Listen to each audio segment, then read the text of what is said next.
Welcome back sa aking YouTube channel. Para sa mga first time lang po na manood, respect mo na yan, Jeremy's TV, Manila. Anyway guys, wala nang bayad, libre lang. Tulong mo na lang din sa kapwa mo. Alright, thank you very much po. So topic natin po today's reflection.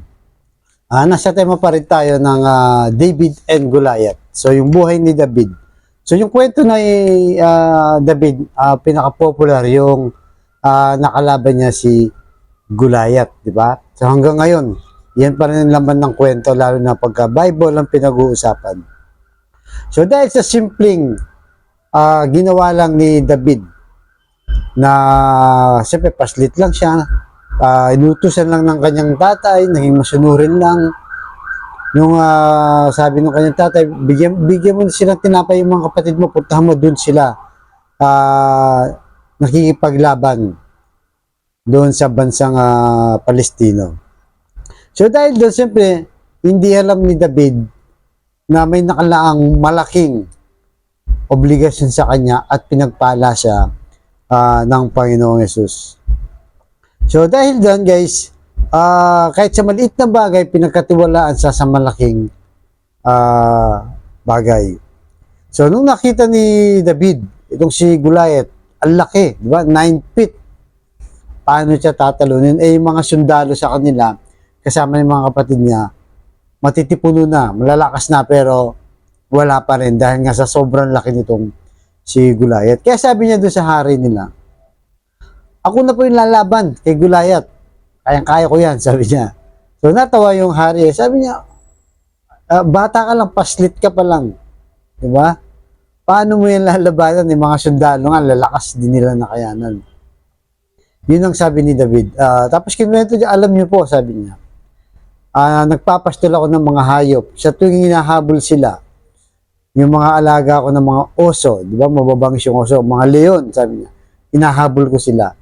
Tapos binubuka ko yung kanilang mga bibig at pinapakawalan nila yung mga alaga ko. At natatalo yung mga oso at leon. So ang ibig niya sabihin, sa kanyang buhay, iniingatan siya ng Diyos na kahit na anong mababangis na hayop, hindi siya napahamak. So, habang naglalabanan na doon, so ayon sa unang Samuel, chapter 17, verse 45, at sumagot si David, makikipaglaban ka sa akin na ang dalay espada at sibat at punyal. Pero lalabanan kita sa pangalan ng Panginoong makapangyarihan, ang Diyos ng hukbo ng Israel na iyong inahamak. So guys, grabe, di ba? Bata pa lang yan, di ba? Pero yung pananampalataya niya at pagtitiwala sa Diyos, nandun siya.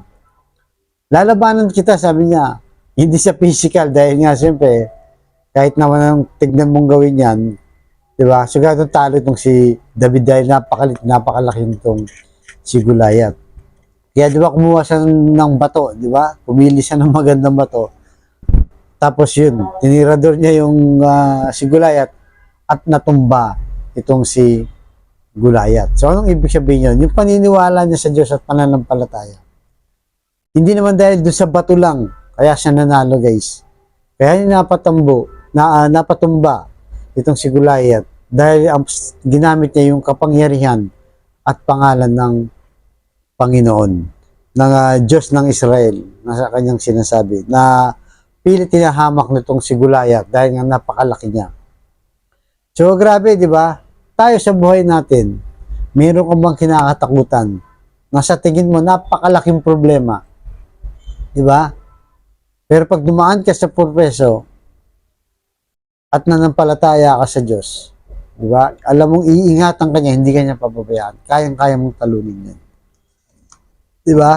Kung sa buhay mo ngayon, hirap ka, na-bankrupt ka, yung mga negosyo mo nalugi, di ba? So, matatarata ngayon, anong gagawin mo? Lubog ka na sa utang. Yung bangko, hihilahin na. Yung property mo, yung kotse mo, di ba? Dahil hindi ka na nakakabayad ng utang sa laki ng na utang mo at interest, tapos hindi naman kumita yung pinuhunan mo sa negosyo. Di ba? Isa yun sa mga kinakatakutan ng mga negosyante. O kaya naman, Isa kang empleyado, di ba? Na naghihintay na ma-promote ka. So, idinalangin mo sa Diyos at ginawa mo yung trabaho mo. Malay mo, may naghihintay sa yung malaking gantimpala. Basta gawin mo lang tapat yung trabaho mo, magsumikap ka, nakikita ng boss mo yan. Kalaunan gagawin ka nga niyang supervisor, manager, di ba? Pagka nakuha mo tiwala nila, dahil naging matapat ka sa iyong tungkulin o sa iyong trabaho, kaya may naghihintay na magandang bukas. So, minsan guys, naiinip tayo, di ba? Na simpleng nagtatrabaho ka lang. Minimum wages ka lang. Sabi mo, parang walang nangyayari sa buhay mo. Ikot-ikot lang. Paulit-ulit lang nangyayari. Di ba? Kaya yung iba nag-iisip ng illegal para mapadali yung pera. Pero huwag ka dyan dahil mapapahama ka lang. Doon ka sa tamang proseso na kung saan ay ibibigay mo ang best mo at magtiwala ka sa Diyos. Sa anumang larangan o estado ng buhay natin. Tuloy lang. Di ba? Gamitin natin ang pangalan ng Panginoon para sa ating ginagawa. So, maliit na bagay man lang pag pinagpala ka at gusto niya, walang makakapigil guys. Sino makakapigil pag gusto ng Diyos na pagpalain ka? Wala. Di ba? Kaya manampalataya ka lang sa Panginoong Jesus. So, yan po ang hingin natin sa ating panalangin ngayong araw na ito. Na sana ay lagi tayong ingatan, di ba, ng Panginoong Jesus sa ating araw-araw na buhay. Gawin lang natin ng tama ito. Kaya sa kapatid natin nanonood sa aking vlog na may matinding karamdaman, problema sa pamilya at problema rin sa financial, sabayin mo ako sa napakasimpleng dasal na kung kayo maniwala at matiwala, tsak yun ay kanyang pagkakaloob sa ngalan ng ating Panginoong Jesus sa tamang panahon. Lord, i-bless niyo po ngayon kapatid naming nanonood sa aking vlog na may matinding karamdaman, stage 4 cancer na Lord, may taning na po sa buhay, bedridden na, at kung ano pa mang uring karamdaman na bumabalot sa kanyang katawan, ipuin niyo po Lord na inyong mapagpagaling na kamay, haplusin niyo po, tanggalin niyo po ang kanyang karamdaman. Ganun din po Lord sa financial na kailangan namin lahat. Lalong-lalo na kapatid namin walang-wala.